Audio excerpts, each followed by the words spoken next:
हज़रत मुआविया बिन हकम रदी अल्लाह ताला अन्हु कहते हैं मैंने हुजूर की मस्जिद शरीफ में नमाज पढ़ी तो एक शख्स को ना छींक आई, ये भी बुखारी मुस्लिम में मौजूद है। तो मैंने नमाज में कह दिया यरहमुकल्लाह, ये छींक आने का जवाब होता है, मैंने ये नमाज में कह दिया।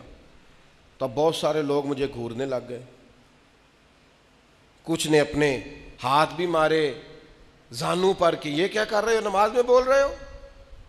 फरमाते हैं नमाज मुकम्मल हुई और ये लफ्ज़ है हज़रत मुआविया बिन हकम रदी अल्लाह ताला अन्हु के, फरमाने लगे कसम अल्लाह की मैंने हुजूर से बेहतर समझाने वाला ना पहले कभी देखा है ना बाद में कभी देखा है। फरमाते हैं ना हुजूर ने मुझे मारा ना डांटा, बल्कि जिस तरह एक बच्चे को गोया ट्रीट किया जाता है, समझाया जाता है। हुजूर फरमाने लगे अल्लाह के बंदे नमाज में कोई और बात नहीं करनी चाहिए, सिर्फ अल्लाह की तस्बीह पढ़नी चाहिए, उसके अस्मा का जिक्र करना चाहिए या कुरान पाक पढ़ना चाहिए। नमाज में कोई और कलाम करने की इजाज़त नहीं है। हमारे यहाँ लोग दीनी मसला समझाते हैं तो इतना उनके मिजाज में तलखी होती है बाज़ औक़ात, इल्ला माशाअल्लाह।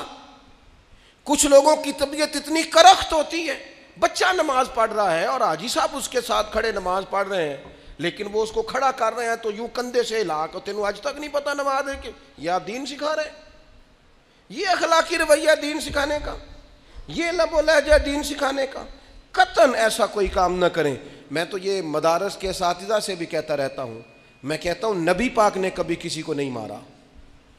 आप बच्चों को डांटें, करें कुछ, लेकिन वो रवैया आप इख्तियार ना करें जिसकी दीन इजाज़त नहीं देता।